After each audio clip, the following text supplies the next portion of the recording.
qui nourrissent la France. Françaises, Français. Ceux qui nourrissent la France veillent aussi sur nos enfants. Un pays qui abandonne ses paysans se détourne de son avenir, pendant que la vie continue, comme si de rien n'était. Dans le froid, loin des regards, des femmes et des hommes se lèvent. Ils tiennent des routes, des barrages, pas pour bloquer, mais pour rester.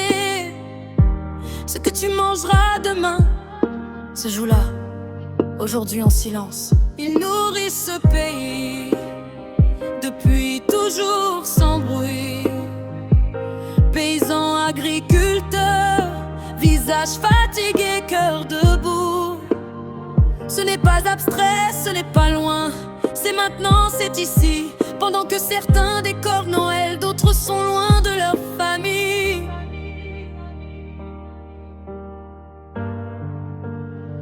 Ce qu'on mangera demain se décide aujourd'hui.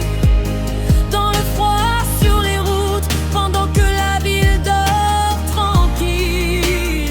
Un pays qui oublie ses paysans, oublie ses enfants aussi.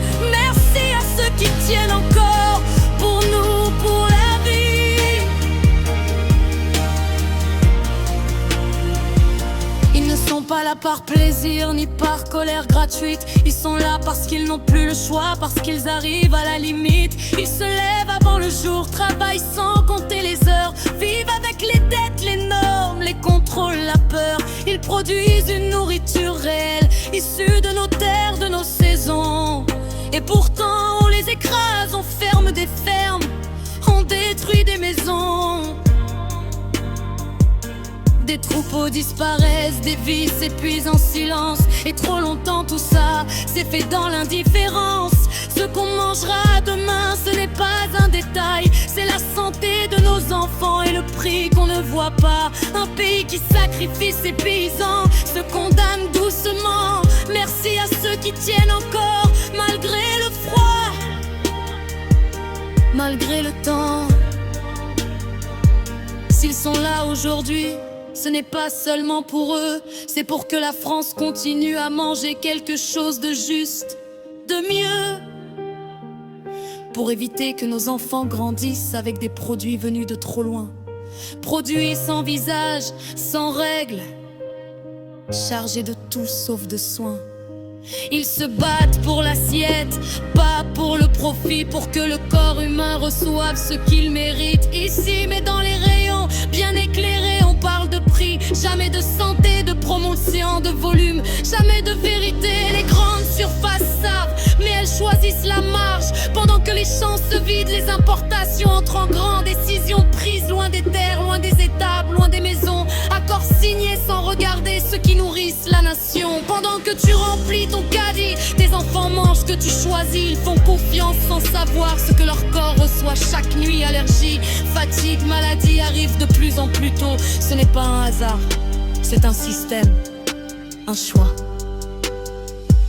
Ce n'est pas pour culpabiliser, mais pour regarder en face. L'habitude devient une excuse et l'indifférence s'installe. Elle ne crie pas, elle ne choque pas, mais elle détruit lentement. Et c'est pour ça qu'elle est dangereuse, parce qu'elle avance en silence, doucement. On dira quoi demain, quand il n'y aura plus de champs, quand la nourriture rendra malade et que tout viendra de loin. On dira qu'on ne savait pas ou qu'on a laissé faire. Ce qu'on accepte aujourd'hui dessine notre terre. Ceux qui décident mangent autrement, ils savent ce qu'est la qualité. Ils protègent leurs enfants pendant que le peuple s'adapte et se tait. Pose-toi la question honnêtement, si les paysans disparaissent demain, diras-tu que tu ne savais pas ou que c'était plus simple de continuer ainsi? Beaucoup savent déjà qu'ils ne rentreront pas pour Noël, ou qu'ils rentreront le cœur lourd après des nuits dehors sans chaleur. Ils défendent quelque chose de plus grand que leur propre survie. Ils défendent la dignité de nourrir un pays. Tu peux aussi en faire partie, sans slogan, sans discours, un café chaud, une soupe, un regard, quelques mots. Les soutenir, ce n'est pas politique, c'est humain. Simplement être là, un instant, ça vaut plus que 1000 serments. Ce combat n'est pas politique, il est vital, il est humain. Il a le goût du pain et le visage de demain. Nourrir ses enfants, ce n'est pas juste remplir une assiette, c'est choisir le monde qu'on leur laisse.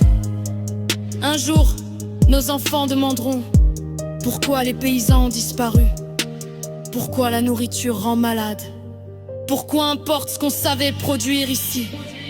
Ils ne demanderont pas ce qu'a décidé un président, ils demanderont ce que nous avons accepté.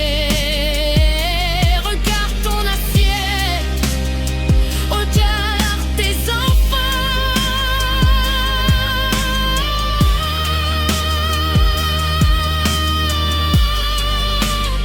Ce qui se joue maintenant décidera de leur santé demain. Merci à ceux qui tiennent. Pour eux, pour nous, pour la France.